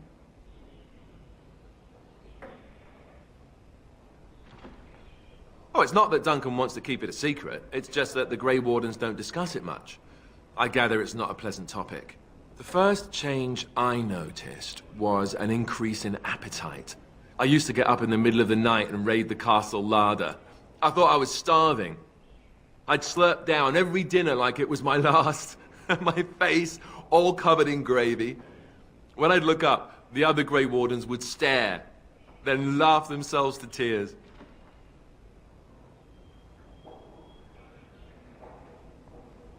Really? Because I was watching you wolf down food the other day, and I thought, ooh, it's a good thing she gets a lot of exercise.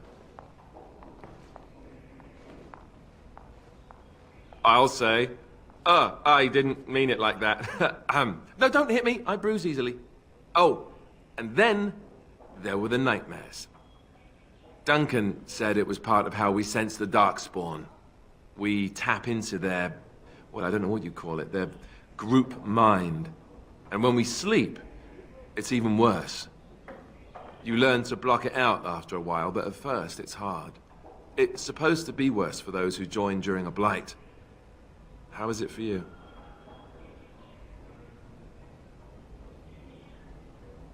Some people never have much trouble, but that's rare. Others have trouble sleeping their entire life. They're just more sensitive, I suppose. Everyone ends up the same, though.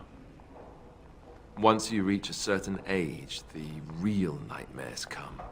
That's how a Grey Warden knows his time has come.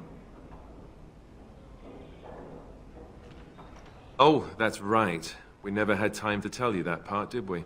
Well, in addition to all the other wonderful things about being a Grey Warden, you don't need to worry about dying from old age. You've got 30 years to live, give or take. The taint, it's a death sentence. Ultimately, your body won't be able to take it. When the time comes, most Grey Wardens go to Orzammar and die in battle rather than waiting. It's tradition. You'll always find Darkspawn down where the dwarves are. The oldest Grey Wardens head to the deep roads for one last glorious battle. Not that there's a shortage of Darkspawn during a blight, but that's the tradition. The dwarves respect us for it. And you wondered why we kept the joining a secret from the new recruits. And there you have it.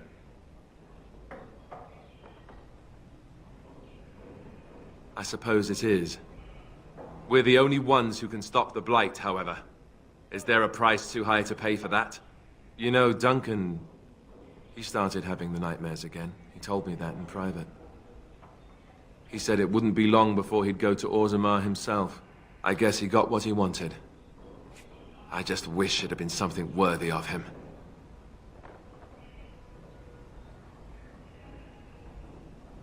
I know. Ending the blight should make this all worthwhile, right? I haven't been something on your mind. Of course. I didn't know them for very long, but I guess it was longer than you. You never met them all, did you? They were quite a group. Actually, they felt like an extended family, since we were all cut off from our former lives. We also laughed more than you'd think. There was this one time... Well, you probably don't want to hear stories about men you didn't know. Not as Grey Wardens, not while I was there. I saw pictures of some, though none of them were as pretty as you are. There was one Grey Warden who came all the way from the Anderfels. What was his name? Gregor... He was a burly man with the biggest, fuzziest beard you've ever seen. And the man could drink. He drank all the time, but he never got drunk. Finally, we all made a pool to see just how many pints it would take to put him under the table. Sometimes, we were kin of a sort. All of us had gone through the joining, so we knew... Well, anyhow. It doesn't have to be deadly serious all the time. Anyhow, we never did find out. He said he'd drink a pint for every half pint that the rest of us drank. He was still going by the time the rest of us were passed out. I'm told that Duncan walked in later on and saw us all passed out from one end of the hall to the other, and Gregor still drinking. Duncan laughed until he nearly... Until...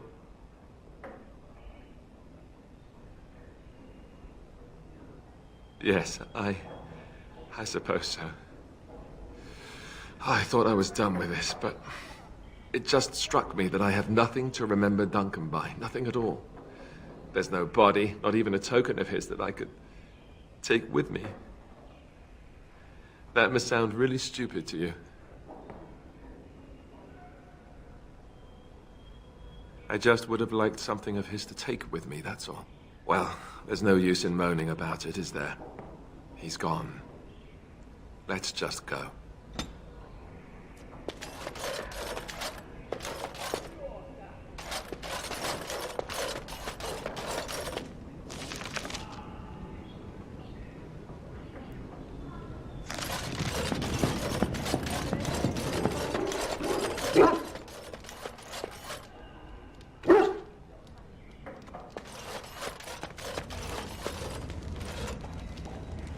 This is not as defensible as I would like, but it will do.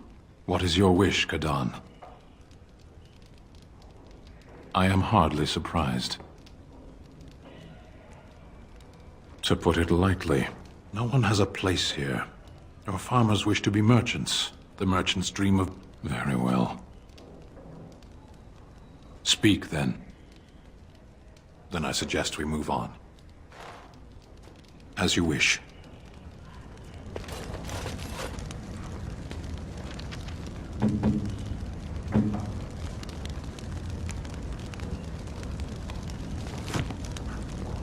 If one more servant asks if I would like a change of clothes, I will set the house on fire. I await your command. At times, perhaps. A world full of people and buildings and things was all very foreign to me. If I wished companionship, I ran with the wolves and flew with the birds. If I spoke, 'twas to the trees. Don't be foolish. I recall the first time I crept beyond the edge of the wilds. I did so in animal form, remaining in the shadows and watching these strange townsfolk from afar. I happened upon a noblewoman by her carriage, adorned in sparkling garments, the likes of which I had never before seen. I was dazzled. This, to me, seemed what true wealth and beauty must be. I snuck up behind her and stole a hand mirror from the carriage. 'Twas encrusted in gold and crystalline gemstones, and I hugged it to my chest with delight as I sped back to the wilds.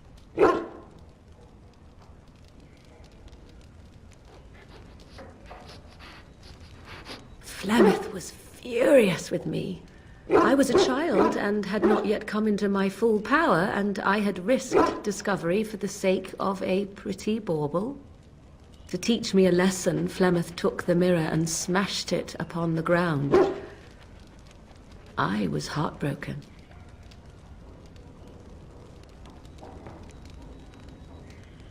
And a foolish one. Flemeth was right to break me of my fascination. Beauty and love are fleeting and have no meaning. Survival has meaning. Power has meaning. Without those lessons, I would not be here today, as difficult as they might have been. Do I not? I am still an apostate mage, even if I have left the wilds. The Darkspawn are yet undefeated. No, there is much that remains. To return to your original question, perhaps my time in the wilds was indeed lonely, but such was how it had to be. I find myself at times wondering what might have become of the girl with the beautiful golden mirror, but such fantasies have no place amidst reality. If one more servant asks if I would like... I await your command. So, full of questions, are you? If one more... I await your command. We are hardly alone, so privacy is not an option. It is your question, however. Ask what you will.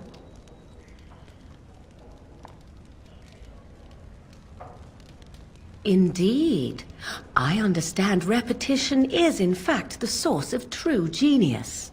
Do you have something else to say? Or is that contribution to be the only interaction I cherish for the moment?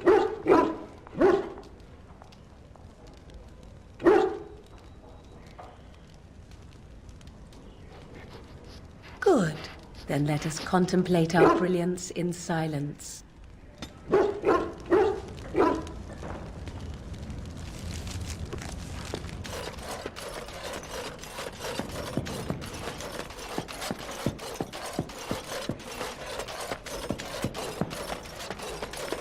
Everything in here appears to be breakable. It seems most impractical. It doesn't have better things to do. On, then.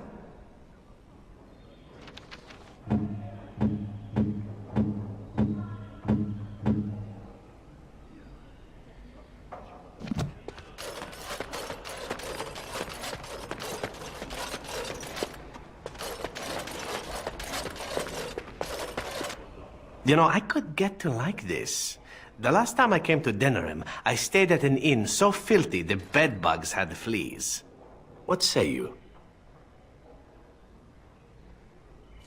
I suppose the crows are already furious, yeah? If you wish to be trained in the basics of an assassin, I can certainly show you. Or anyone else who is also a rogue. It shall be fun. I will make it fun, I promise. You know, I could get to like this. What say you? All right, but I get to stare at you luridly while you do so. Again, well now, what might interest you, I wonder? Shall I describe the stages involved with Lanthrax poisoning? I watched a man go through all 7 once. Haha, you have rather macabre tastes, I see. I like that. Let's see, how about the largest battle I ever took part in? That would have been the slaughter of Prince Osrin. Did you hear of that down in these parts? Me? Not personally, but I did take part in the attack. Prince Osrin was 4th in line to the throne, you see. He started off as 11th, but worked his way up the old-fashioned method by inheriting control of an entire Crocell from his grandfather. After assassinating his way through the royal family, the king hired 3 other cells to take down Prince Osrin once and for all. I was in one of those cells.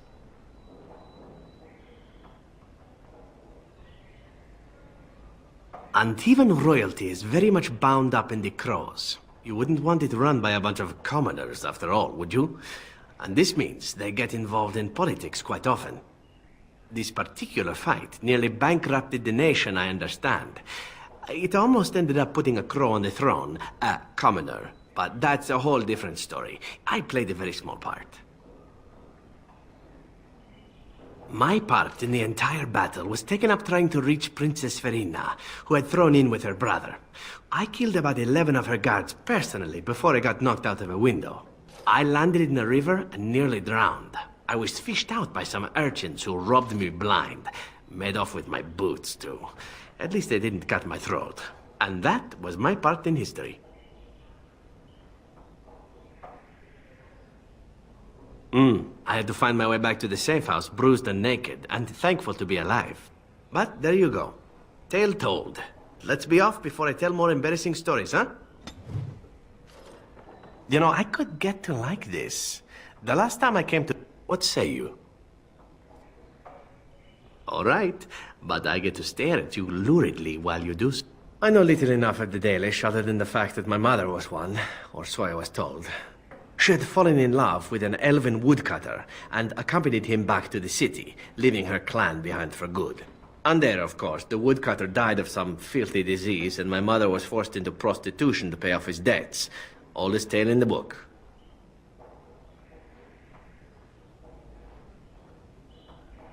How should I know?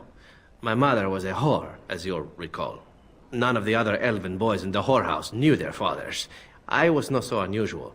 I didn't know my mother either, of course. She died giving birth to me. My first victim, as it were. We were all raised communally by the whores. It was a happy enough existence, ignoring the occasional beating. Until eventually I was sold to the crows. I brought a good price, so I hear.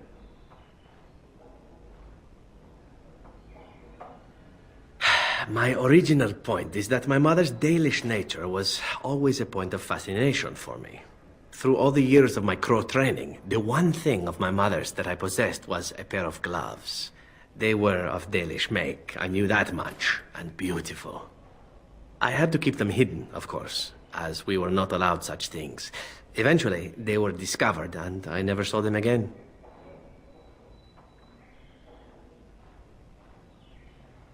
I don't feel anything about them. Oh, we heard about them in the city, even deep in Antiva. I even had the notion once to run off and join them. Naturally, the reality did not live up at all to the fantasies I had constructed as a boy, staring at those gloves. But such is life. Come, enough talk of the Dalish. Let us move on. You know, I could get to like this. What say you? All right, but I get to stare at you luridly. Well, the only one that's really worth telling is the story of the mission right before I came to Ferelden. But no, I would rather not. I shouldn't have said anything. Nothing that I would prefer to speak of. Perhaps another day, I'm sorry. You know, I could get... What say you? All right, but What say you? Again? I'm game.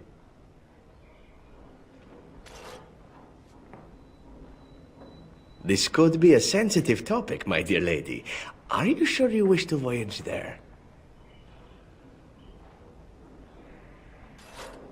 As you wish. Let me start by saying that my history is varied, indeed. It has also not been restricted to women. Does that offend you? Perhaps. That is entirely up to you. I grew up amongst whores, my dear. Sex is best when done well, and truly, that is my only rule. Do I prefer women? Yes, I believe I do. But you must understand that a certain open-mindedness is sought by the crows in their recruits, for very good reasons.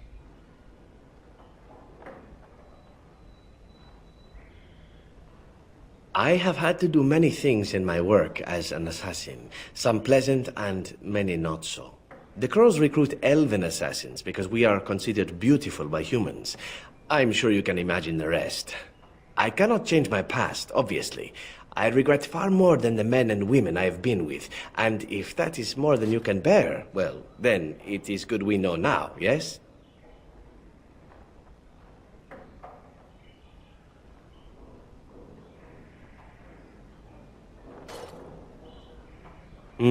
Well, there's not much more to say, is there?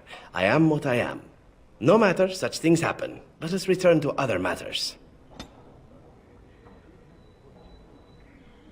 You know, What say you? Again? I'm game.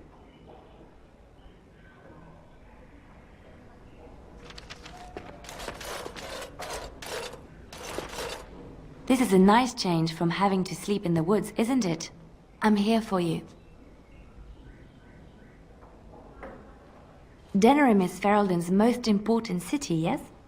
This is the seat of power, the jewel in the crown of the king. She is Ferelden's heart. Her walls are strong, but within them lies so much beauty, just like the country and the people. I'm here for you.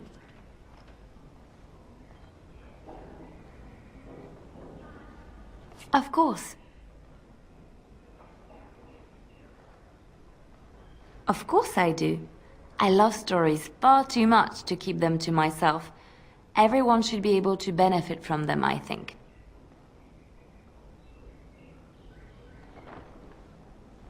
Which one? It will come to you soon, I'm sure.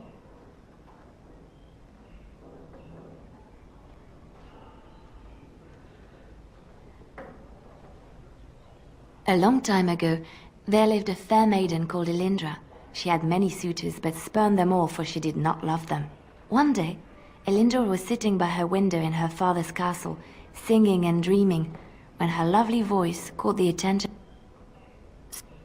They say that when Elindra has cried enough, she will be able to cross the river to be reunited. All right, it is my job to spin yarns after all. This is a night. I'm here for you.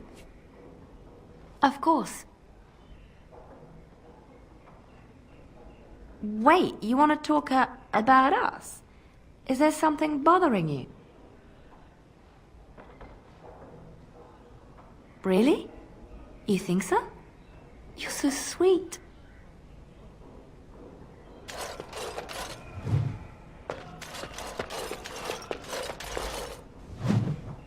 I hope all the accommodations are to your liking, Warden.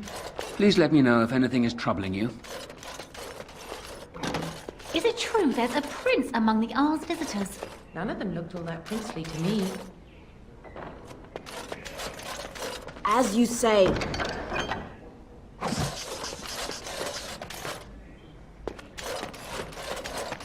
Is it true there's a prince among the Isle's visitors? None of them looked. This is a nice estate, isn't it? What's on your mind? I will answer to the best of my ability.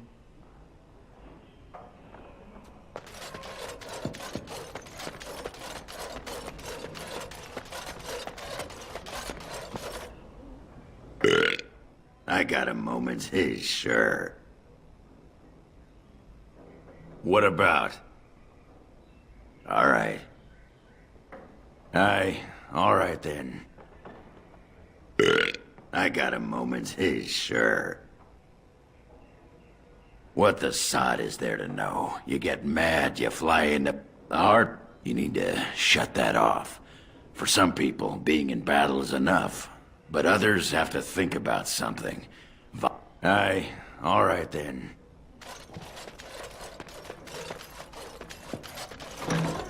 Oh, 3 cups lard. Now bring it over, child.